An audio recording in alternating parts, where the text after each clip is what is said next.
2-2. Hesab 2-2. Yaxşıdır.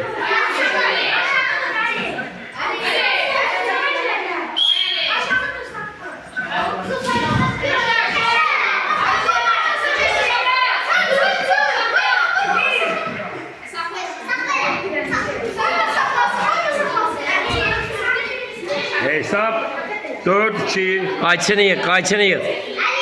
Demədən. O da sayılır. Hoca yığabilir mi lan ha?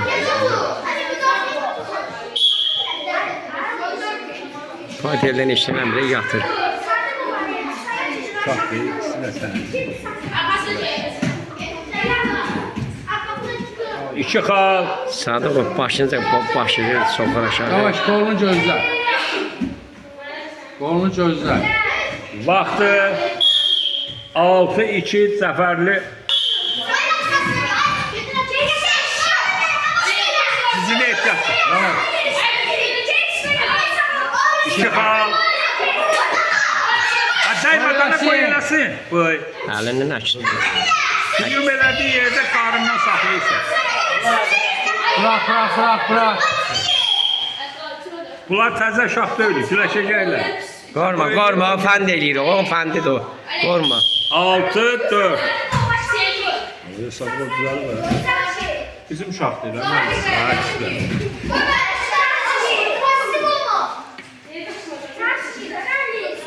Güləşi 6-4'dür, güləşmək lazımdır, hər ikimiz açdı. Əli yalandan elə kəllə vurur. Provini yığabilirsin.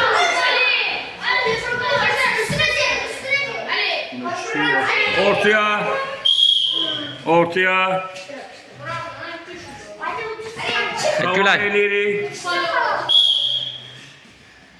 Sadık ovulursan ha. Pilyomla güləşmək lazımdır, hər ikimiz aiddir, pilyomla. Vaxt gedir, əllərə gözsən. Sadık ovulursan. Yavaş. Eteto. 2 xal.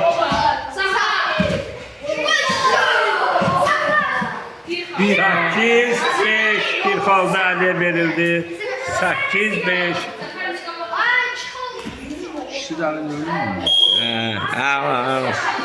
Yaxşıdır, davam elə. 30 saniyə qaldı, 8-5. Zəfərli əlinə xeyirlədir.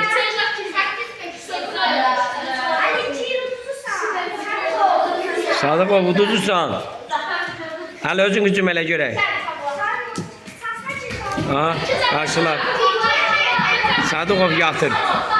Saxla görüşü. Yox, qulaqsın, hələ tutar. 7 saniyə qalır. Aha. Bəli, 2 xal. 16. Vaxtı.